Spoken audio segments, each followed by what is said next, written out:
The Saker is a former military intelligence officer and writes analysis for his very important and popular blog, Vineyard of the Saker. Thank you for joining us. It is absolutely a pleasure. Thank you for having me here. Sure. Now, I thought for a moment naively that when it was finally proven that Russiagate was a fraud concocted by the Democratic Party led by Hillary Clinton, reason would prevail and Russophobia would die down. But then I remembered we are not dealing with rational people, neither in government nor the naive citizenry that believes media propaganda. NATO continues expansion and the Pentagon continues its encirclement of Eurasia. Before we talk about the developments in Russian military superiority, at what stage are we in the new Cold War? Is it a calm before some storm, or a slow burn toward Armageddon with endless economic, cultural, cyber, and information warfare, or will reason somehow prevail? Well, unfortunately, first I would have to say we certainly cannot make the assumption that reason will prevail. Reason would dictate something pretty obvious, that the United States and Russia have no objective reasons to fight each other at all. For all the differences that could be between the two countries, they have much more in common and certainly have common problems. So, common enemies, common challenges. So, rational thought, logic would dictate a very good relationship between the two countries. I would even argue that Russia is an ideal partner for the United States because right now the Anglo-Zionist empire is clearly cracking. The U.S. does not have the means to sustain its policy of trying to be the world hegemon. So the best thing the U.S. can do is to draw down from the empire and to reduce its size by still negotiating with everybody else, including the Chinese, the Russians, and other countries, to get the best possible deal during that drawdown. And I think Russia would be a perfect partner. But this is not happening because, as you said correctly, there are actually numerous lobbies in the West who desperately need Russia as a boogeyman. You mentioned NATO. NATO has no objective mission whatsoever. So NATO has a stake in creating a crisis, and then they go, well, we have to defend Europe against the incoming hordes of revanchist Russians. Then they suddenly have a mission. In Europe, practically, I mean, I know these people, I've seen them in my career. You're talking about an entire bureaucracy of Western military personnel and politicians who depend on maintaining a crisis with Russia for their entire careers, or they become useless, redundant, and they probably would be fired. In the United States, it's the same thing. You mentioned Hillary Clinton and the Democrats. They can't just say, oh, we lost the vote against Trump because the American people didn't like us. That's unthinkable. Therefore, you have to find a boogeyman. Russia is the perfect boogeyman. It's Putin with his hackers and, Russia Today, and this is assault on our democracy, and let's circle the wagons and, fight the evil Russians. So there are more lobbies. I can list more for you. You ask me where we are. We're in a very different situation from the Cold War. I remember the Cold War. I was a Cold Warrior myself.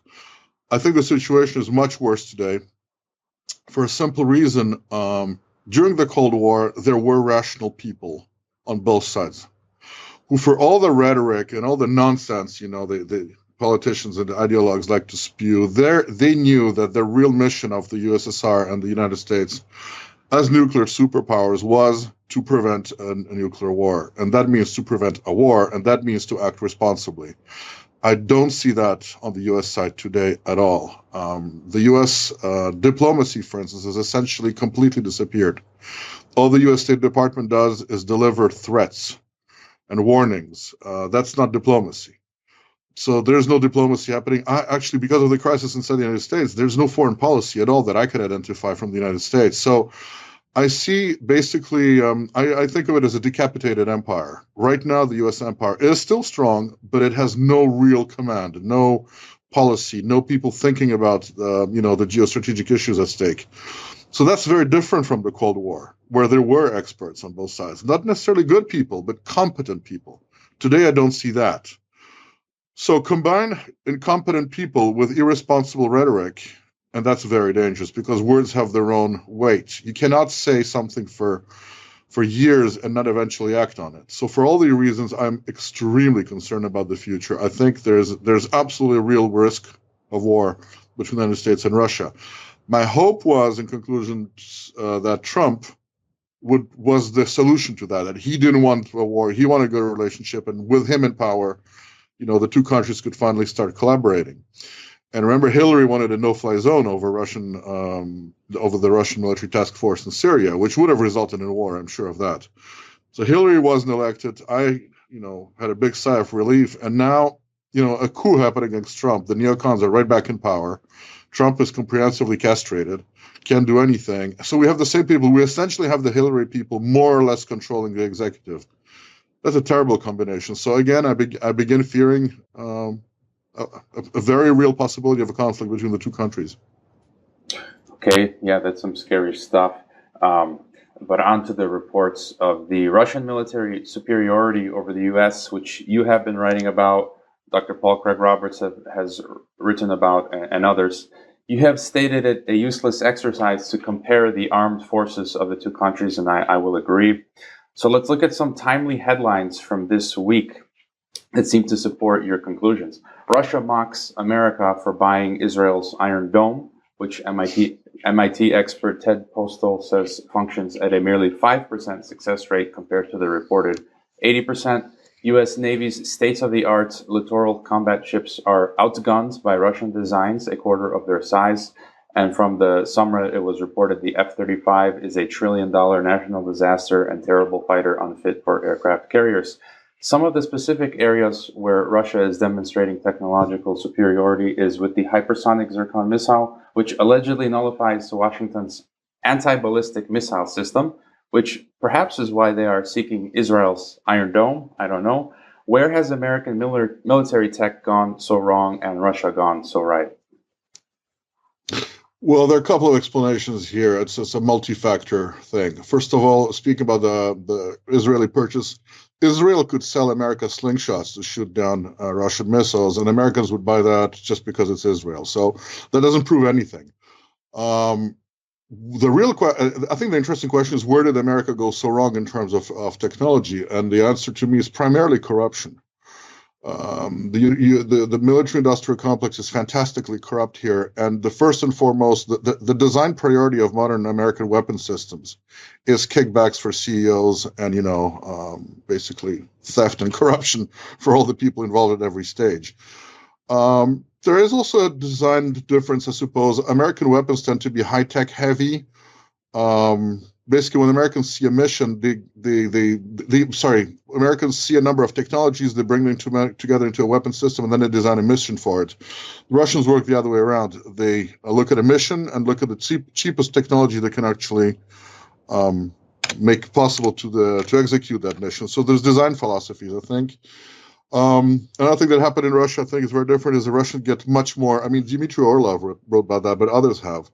That dollar per dollar, the Russian gets 10 times more out of $1 spent than the Americans would, simply because of, actually it's amazing, but less corruption in Russia and much more control over how weapon systems are developed. Other things that contribute to that: imperial hubris, arrogance.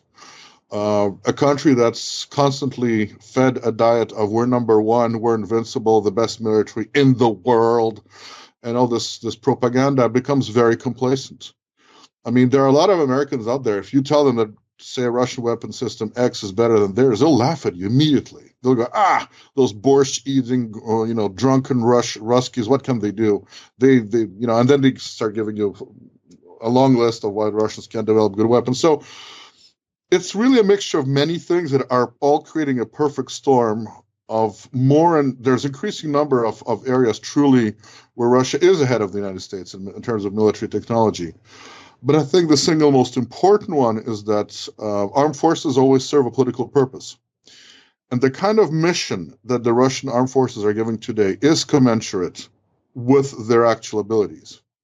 Whereas the American U.S. armed forces are essentially giving the mission to do everything everywhere on the entire planet at any time against, several enemies. Nobody can do that, particularly not within political constraints that are given on top of that. Wars have to be quick. They have to be relatively painless.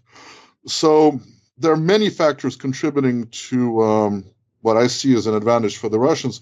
Now, I have to stress one thing. The U.S., and generally the West, has a huge advantage in terms of quantity. That still is true. And remember, the Russian military is designed to operate basically purely in defense of Russia. That includes probably, you could see, an operational depth of 300 to 500 kilometers beyond Russian border. At the very furthest, that would go up to 1,000 kilometers to reach Syria.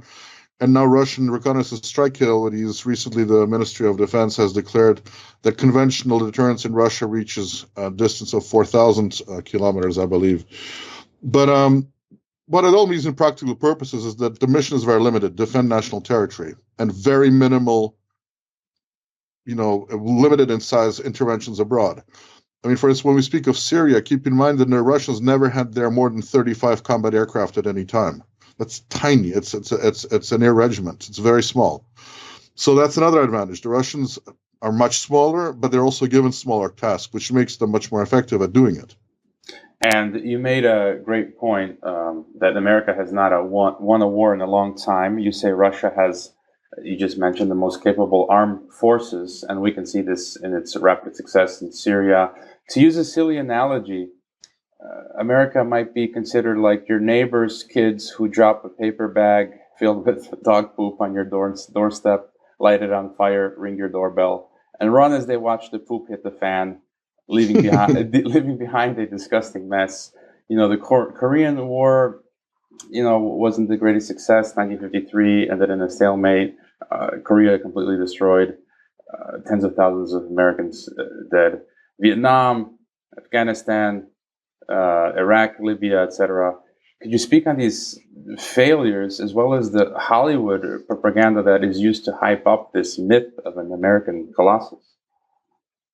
Well, the Hollywood propaganda plays a crucial role because, combined with an arrogant diplomacy, it's designed to terrify the opponent. So when the opponent comes to the conclusion that no matter what we do, the Americans will bring in more firepower, more forces, they can, bring many divisions of armor and even nuclear weapons. I mean, it presses on your awareness, and you start finding that, resistance is futile. That is the purpose of a lot of American propaganda, is what the Borg, does in the Star Trek series. It says, you shall be assimilated, resistance is futile. Really, it's a form of psychological warfare. And the Americans have been extremely effective at that. What began changing is when countries started to think that, no, actually, I'm going to take my chance and fight it. And my favorite example is, of course, the Israeli invasion of Lebanon in 2006, where the Israelis, you can think of them as, for all practical purposes, an extension of the U.S. military. That's why I use them interchangeably. The Israelis used everything they had, from artillery to, of course, total supremacy in the air, their navy. I mean, everything was used to try to crush Hezbollah. And it didn't work.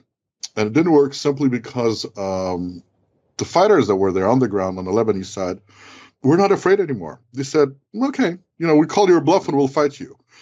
And what then happens, suddenly, when the PSYOP part, the propaganda part, collapses, all you're left with is ugly warfare, not the kind of Hollywood offers. The kind of warfare where the victim shoots back and actually fights and dies, is willing to die in defense of its national territory. That's not the kind of warfare Americans like. And that's why their armed forces are very limited in where they can use them. I mean, look at the countries today that the United States, Panama is one thing, Grenada is another thing. But if you're threatening the DPRK or Iran, you're threatening countries who have, in the case of DPRK, extremely solid retaliatory capabilities. And I'm not talking about nuclear weapons. I'm talking about conventional abilities to hit both Japan and Seoul, the capital of South Korea, which would have catastrophic consequences if that happened. Plus, it would be a major war, ground warfare. And in the case of Iran, you're talking about a country who was very much the prototype would be Hezbollah in South Lebanon. That's a country who's capable of taking huge amount of pain and still resisting. And if a war would start, the Iranians, they're going to be in it for 1, 2, 3 months, 1 year, 2 years, 3 years. The United States does not have that kind of staying power. So what's happening, what's interesting now is the United States is desperately trying to threaten countries which are not afraid anymore. So their bluff is called, and suddenly you realize this huge armada of aircraft carriers and 700 bases worldwide are useless. They serve no true function because they are not able to persuade somebody to bow down and to be afraid. And the last example that I would give is even nuclear weapons. You can essentially separate the countries that the United States would threaten with nuclear weapons in three categories. One is countries like Russia and China, who, if hit, could hit back just as hard. And Russia could actually completely wipe off the United States as a nation. So that's not very useful. A second group of countries would be what I mentioned, Iran and the DPRK. These are countries that don't have nuclear weapons. I don't really think the North Koreans have deployable, usable warheads yet. But even if they have it, let's pretend they don't. Just by conventional means, they can do what's called an asymmetrical response and retaliate in an unacceptable way without even having to have nuclear weapons. So you can't use it on them again. And then you have smaller countries, Venezuela or Cuba come to mind, which of course you can nuke with impunity, but then you could also invade with conventional forces. So what's the point of having nuclear weapons? So you see on all levels, there are conceptual questions which are not asked by the military establishment here, of course. And any kind of intelligent debate about the future of the U.S., the needs for armed forces, etc., is completely suppressed by patriotic slogans about we're the best, we're number one. That's again a decapitated system where the head is not thinking. And what about on the hybrid warfare, cyber and electronic battlefield? What can we expect there? To be honest, I see no evidence of Russia being involved in any of that. I hear a lot of claims about it. I know that Russia has electronic warfare capabilities, but we're talking about tactical systems and operational systems in terms of warfighting. Cyber warfare, the idea that you have, hired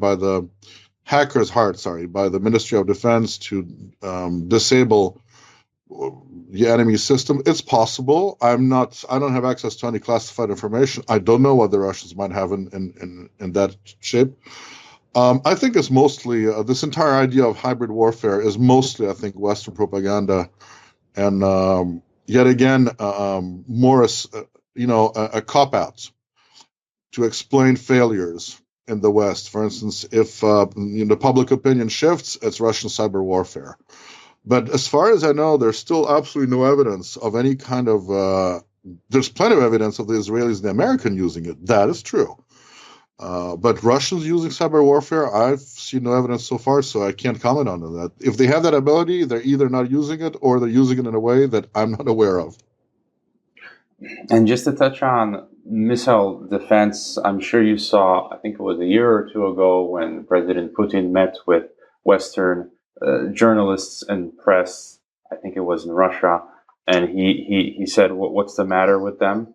That they are not getting the true facts and the word out to the West. And he was saying that each year Washington is progressing its ability of its missiles and missile defense stationed in Europe to reach into Russia, which would, each year their distance goes from 300, 400, 500, ultimately will go to 1,000 kilometers, and that Russia knows when that will happen, and Washington knows that Russia knows. What do you think Putin was alluding to there? And in terms of missile defense, what can happen there? I think the primary problem with this entire issue of missile defense is Europe is that this is a visible sign, a proof, if you want, of the prostitution of East European countries. That's the real purpose. If you deploy your systems in Poland and Romania, you prove to the Russians on one hand and to the people themselves in Eastern Europe and to everybody else that these guys will do anything for us. And it's a political affront to Russia, of course, because it's provocative. But I don't think it's that much of a military challenge. I mean, the Russians have clearly threatened, and now they have deployed systems such as the Iskander tactical missile, but they have other means, which basically allow them to either neutralize or basically render these deployed missiles fairly useless.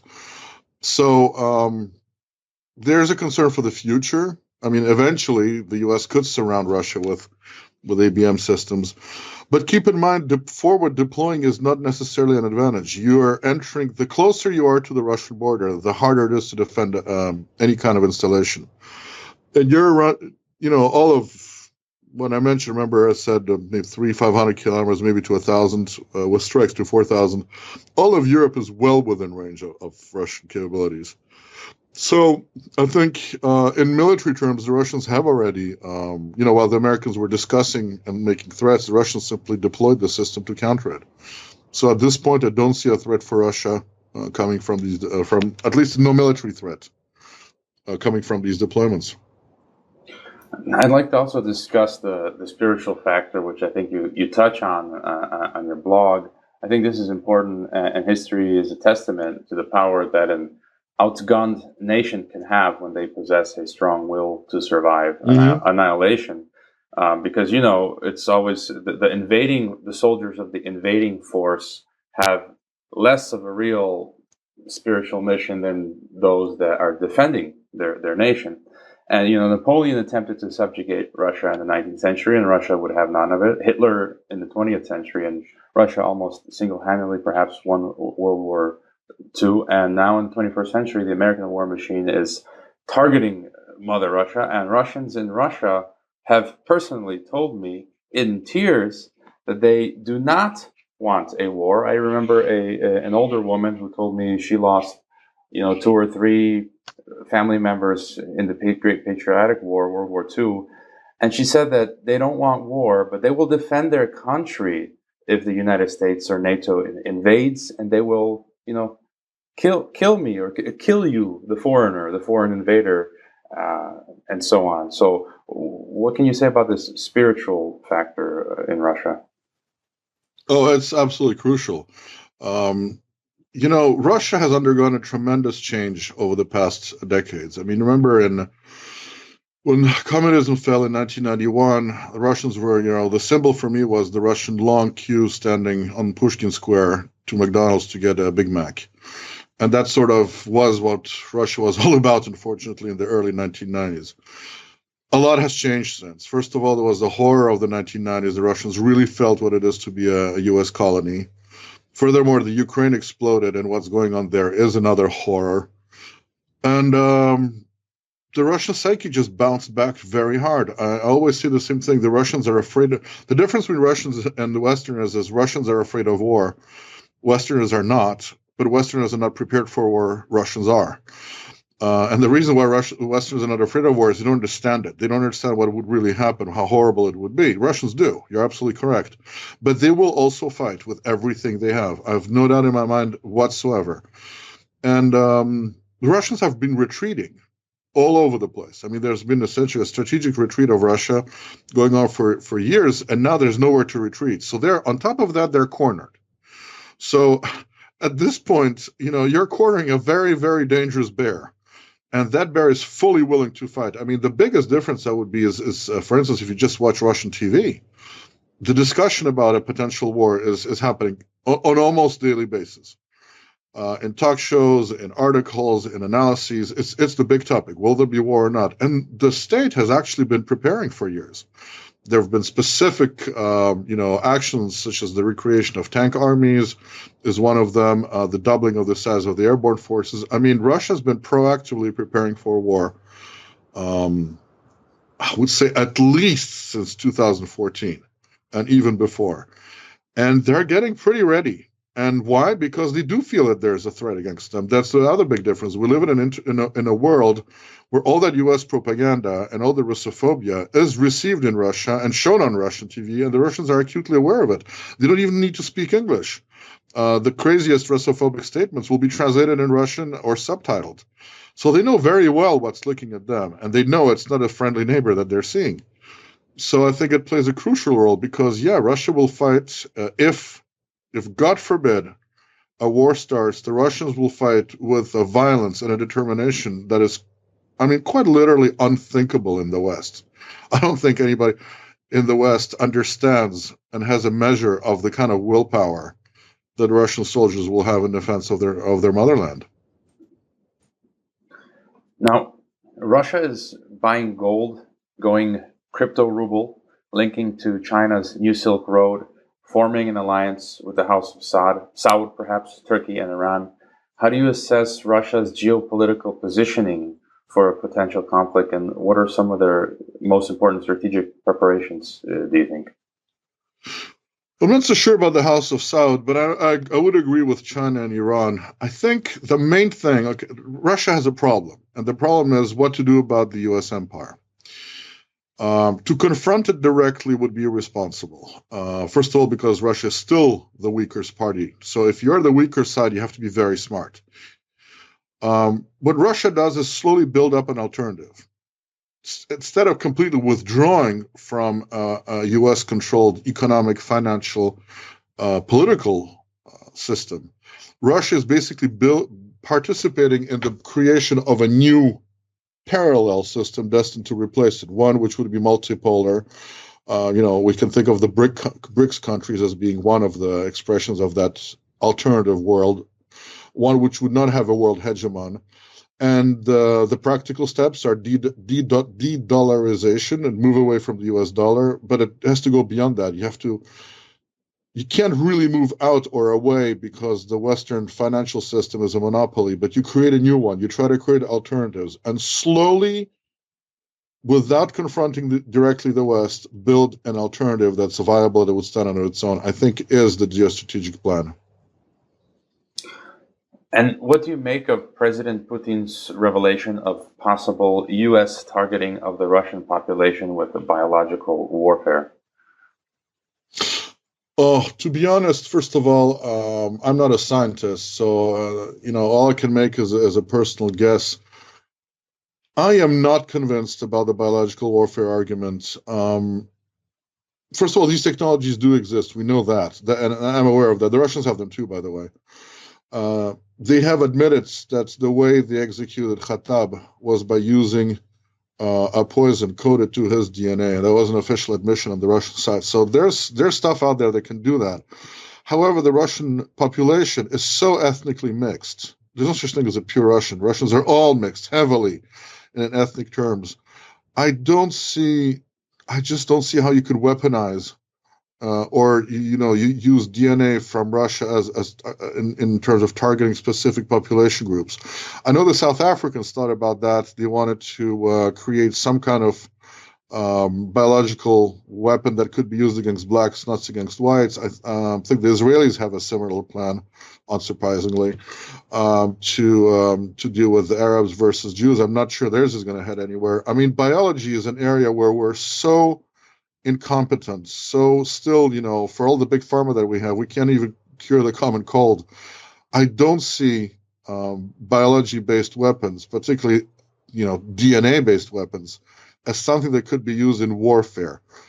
But maybe in economics, maybe to develop some kind of medicine that would be, then you would have a monopoly position, would give you an advantage. I mean, there's many other things that you can do with DNA information that is not, you can create a bank maybe to trace people's DNA to see where they come from if you get somebody's DNA that you cannot identify. I think there's so many other things that can be done with collected DNA besides trying to weaponize it that my instinct tells me it's more likely than I don't see, Americans trying to spray Russia with Russian destroying bioweapons. I don't think that's happening. No.